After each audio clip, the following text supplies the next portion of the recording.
Hi അസ്സാം വലൈക്കും. Tasty വണ്ണിൻ്റെ പുതിയ വീഡിയോയിലേക്ക് എല്ലാ കൂട്ടുകാർക്കും സ്വാഗതം. ഇന്ന് നമുക്ക് വളരെ റിച്ചായിട്ട് തന്നെ പ്ലം കേക്ക് തയ്യാറാക്കിയെടുക്കാം.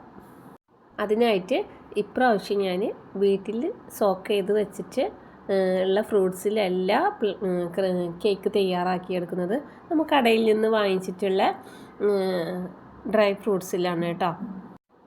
അപ്പോൾ ഒരു ചെറിയ കഷ്ണം പട്ടയും 3 ഏലക്കായ, 2 ഗ്രാമ്പു, ചെറിയ കഷ്ണം ജാതിക്ക, പിന്നെ ആ പൂവുണ്ടല്ലോ ജാതിപത്രി എന്ന് പറയുന്നത്, അതിൻ്റെ ഒരു ഇതളും കൂടെ നമ്മളൊന്ന് ചതച്ചെടുത്തിട്ടുണ്ട്. പൊടിച്ചെടുത്തിരിക്കണതല്ല, ചതച്ചെടുത്തിരിക്കുന്നതാണ്. ഇനി ഒരു പാൻ ചൂടാക്കാൻ വെച്ചിട്ട് അതിലോട്ട് 1/2 കപ്പ് പഞ്ചസാര അതൊന്നിട്ട് നന്നായി ബ്രൗൺ കളറായി വരുന്ന വരെ നമുക്ക് മെൽറ്റായി വരട്ടെ കേട്ടോ. അപ്പോൾ ആദ്യം ഒന്ന് പഞ്ചസാര ഉരുകി വരുന്ന വരെ നമുക്ക് വലിയ തീ വെക്കുക. അത് കഴിഞ്ഞിട്ട് തീ ഒന്ന് ചെറുതാക്കി വെച്ച് കൊടുത്തിട്ട് കരിഞ്ഞു പോവാത്ത രീതിയിൽ ഇതിനൊന്ന് ഇതുപോലത്തെ കളറായി വരുന്ന വരെ നമുക്കൊന്ന് വെയിറ്റ് ചെയ്യാം. അപ്പോൾ പഞ്ചസാരയെല്ലാം നല്ല അലിഞ്ഞ് കളറൊക്കെ മാറി വന്നപ്പോൾ അതിലേക്ക് വീണ്ടും 1/2 കപ്പ് വെള്ളം ചേർത്ത് കൊടുക്കാം. അപ്പോൾ 1/2 കപ്പ് പഞ്ചസാരക്ക് 1/2 കപ്പ് വെള്ളമാണ് ഒഴിച്ചു കൊടുത്തിട്ടുള്ളത്. ഇതിലേക്ക് നമ്മൾ നേരത്തെ ചതച്ച് വെച്ച ഏലക്കായും പട്ടയും ഗ്രാമ്പും ഒക്കെ ഉണ്ടല്ലോ, അതിൻ്റെ ആ ഒരു ചതച്ചത് ചേർത്ത് കൊടുക്കുക.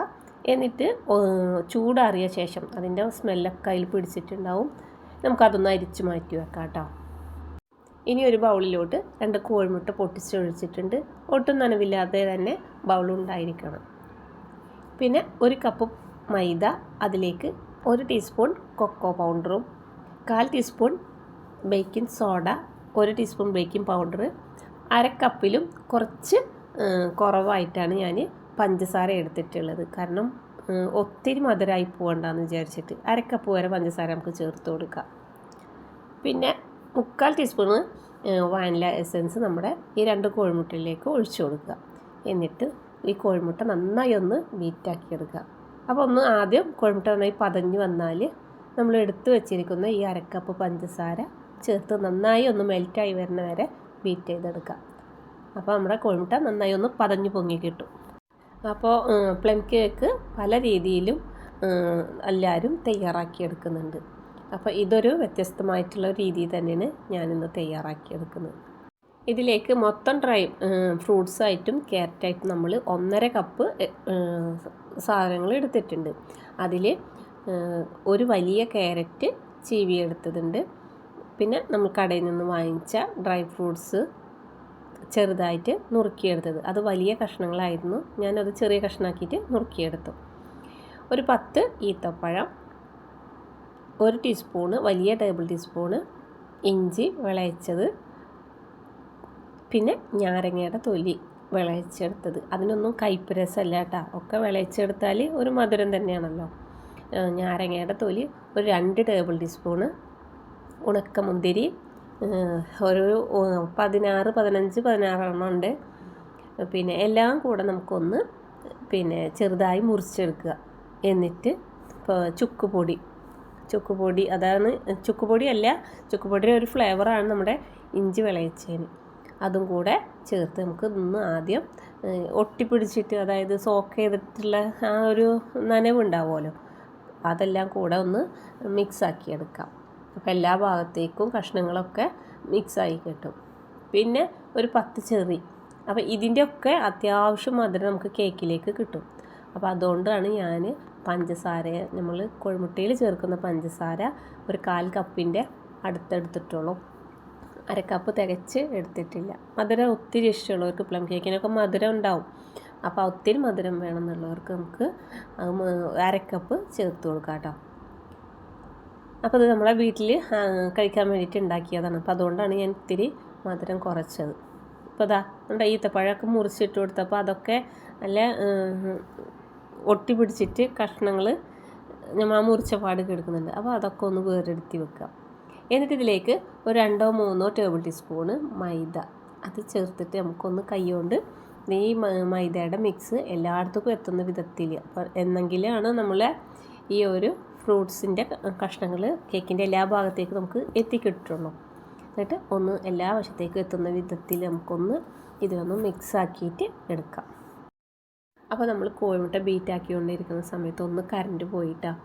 അപ്പോൾ ഞാൻ നോക്കുമ്പോൾ പഞ്ചസാരൊക്കെ നന്നായി മെൽറ്റായി വന്നിട്ടുണ്ട്. അപ്പോൾ ഇനി ഇതിലേക്ക് നമുക്ക് ഒരു 1/4 കപ്പ് ബട്ടർ അതല്ലെങ്കിൽ സൺഫ്ലവർ ഓയിൽ ചേർത്ത് കൊടുക്കുക. അപ്പോൾ ഞാനിവിടെ സൺഫ്ലവർ ഓയിലാണ്, ബട്ടർ കയ്യിൽ ഉണ്ടായിരുന്നില്ല, അപ്പോൾ അതാണ് ഇതിൽ ചേർത്ത് കൊടുത്തിട്ടുള്ളത്. അപ്പോൾ അതാ നമ്മൾ കൈ വെച്ച് തന്നെ മിക്സ് ആക്കുകയല്ലെന്ന് വിചാരിച്ചിട്ട് ഞാൻ മാവ് ഇതിലേക്ക് കൈ വെച്ചിട്ട് തന്നെ വാരിയിട്ട് കൊടുത്തിട്ടുണ്ട്. ഏകദേശം ഒരു 4 ടേബിൾ ടീസ്പൂൺ മാവ് മതിയിട്ടാണ്. എന്നിട്ട് കൈ കൊണ്ട് ഇങ്ങനെ എല്ലാ ഭാഗത്തേക്കും എത്തുന്ന വിധത്തിൽ കൈ കൊണ്ട് ഒന്ന് ഇങ്ങനെ ആക്കി കൊടുക്കുക. അപ്പോൾ എല്ലാ കഷ്ണങ്ങളും വേറിട്ട് നിൽക്കും. പിന്നെ കേക്കിൻ്റെ ബാറ്ററിൻ്റെ എല്ലാ വശത്തേക്ക് എത്തിക്കിട്ടുകയും ചെയ്യും. പിന്നെ മൈദ സാധാരണ കേക്കിന് നമ്മൾ 2 or 3 പ്രാവശ്യം അരിച്ചെടുക്കാറുണ്ട്. ഇത് ഒരു പ്രാവശ്യം തന്നെ അരിച്ചെടുത്താലും മതി. ഒരു നുള്ളി ഉപ്പും കൂടെ ചേർക്കണം അരിച്ചെടുക്കുമ്പോൾ. ഇനി നമുക്ക് ആദ്യം നമ്മുടെ മാവ് 2 പ്രാവശ്യമായിട്ട് ഈ ഒരു കോഴിമുട്ട മിക്സാക്കിയതിലേക്ക്, അതായത് കേക്ക് ബാറ്ററിലോട്ട് ചേർത്ത് കൊടുക്കുക. എന്നിട്ട് കട്ടകളൊന്നും ഇല്ലാതെ ഇത് ഒരു വശത്തേക്ക് മാത്രം ഫോൾഡ് ചെയ്തെടുക്കുക. ശേഷം നമ്മുടെ പഞ്ചസാര ഉരുക്കി നമ്മൾ കാരമലാക്കി വെച്ചിട്ടുള്ളതും അതേപോലെ തന്നെ ഈ ഡ്രൈ ഫ്രൂട്ട്സും കൂടെ ചേർത്ത് കൊടുക്കുക. എന്നിട്ട് രണ്ടാമത്തെ പ്രാവശ്യം ബാക്കിയുള്ള മൈദയും കൂടെ മിക്സാക്കി എടുക്കുക. എന്നിട്ട് നമുക്കൊരു ബട്ടർ പേപ്പർ വിരിച്ചിട്ടുള്ള പാത്രത്തിലോട്ട് മാറ്റി കൊടുക്കാം. അപ്പോൾ ഇത് ഞാൻ 2 പാത്രത്തിലായിട്ട് മാറ്റിയെടുക്കുന്നുണ്ട് കേട്ടോ. അപ്പോൾ ഇത് മോനാണെങ്കിൽ ഇത് എപ്പോൾ ആവും എന്ന് വിചാരിച്ചിട്ട് അവൻ ഇങ്ങനെ ചോദിച്ചിട്ട് ഇതിൻ്റെ കൂടെ നിൽക്കുന്നുണ്ട്. ടേസ്റ്റ് ഉണ്ടാ, ഇത് എപ്പോഴാവുക, എപ്പോൾ കഴിക്കാൻ പറ്റുമോ, അതൊക്കെയാണ് അവൻ ഇരുന്നിട്ട് ചോദിക്കുന്നത്. ഇനി നമുക്ക് ഈ ഒരു പാത്രം നന്നായി ഒന്ന് 2 പ്രാവശ്യം അതല്ലെങ്കിൽ 3 പ്രാവശ്യം ഒന്ന് ടാപ്പ് ചെയ്ത് കൊടുക്കാം. അപ്പോൾ നമ്മൾ ഈ കേക്കിൻ്റെ ബാറ്റർ തയ്യാറാക്കുന്ന സമയത്ത് ഓവനാണെങ്കിൽ ഓവൻ, അതല്ലെങ്കിൽ ഗ്യാസ് സ്റ്റൗവിൽ ഓവൻ സെറ്റപ്പ് ചെയ്തിട്ട് അതൊന്ന് 10 മിനിറ്റ് സമയം നമുക്കൊന്ന് ചൂടാക്കാൻ വെക്കാം. അപ്പോൾ ഈ ഒരു 10 മിനിറ്റ് എന്ന് പറഞ്ഞാൽ നമുക്ക് ഈ ഒരു ബാറ്റർ ഈ പ്ലം കേക്കിൻ്റെ എന്നല്ല, നമ്മുടെ സാധാരണ കേക്കിൻ്റെ ബാറ്റർ ആയാലും നമ്മൾ തയ്യാറാക്കുന്ന, അതായത് മാവൊക്കെ അരിച്ച് നമ്മൾ കേക്ക് മിക്സ് ആക്കുമല്ലോ, ആ ഒരു സമയത്ത് സ്റ്റൗ ഓൺ ചെയ്താൽ മതിട്ടോ. അതായത് 10 മിനിറ്റ് എന്നൊക്കെ പറയുന്നത് വെറുതെ പറയാണ്. ആ ഒരു ചൂട് പിന്നെ നമ്മൾ കേക്കിൻ്റെ ഈ ഒരു ബാറ്റർ തയ്യാറാവുന്ന സമയം കൊണ്ട് പാകമായി കിട്ടും. ഇനി 2 പ്രാവശ്യം ടാപ്പ് ചെയ്തിട്ട് നമുക്കിത് ഓവനിലാണ് ഞാൻ ഇപ്പോൾ ചെയ്ത് വെക്കുന്നത്. ഓവനിൽ ഇപ്പോൾ ഇത് വെച്ച സമയം കൊണ്ട് തന്നെ കറണ്ട് 2-3 പ്രാവശ്യം പോയി. ഞാൻ വിചാരിച്ചു കേക്ക് എന്താവുകയാണാവോ, പൊങ്ങി കിട്ടുമോ എന്താവുമെന്ന്. നോക്കുമ്പോൾ കുഴപ്പമൊന്നും വന്നില്ല. ഇപ്പോൾ അതാ കേക്ക് 40 മിനിറ്റ് കൊണ്ട് ബേക്കായി കിട്ടിയിട്ടുണ്ട്. അപ്പം ഞാൻ 2 പാത്രത്തിൽ ഒന്ന് ഇപ്പോൾ തിരക്കുള്ളത് കൊണ്ട് ഒന്ന് ഇപ്പോൾ മുറിച്ചു, ഒന്ന് നമുക്ക് നാളെ രാവിലെ മുറിക്കാം.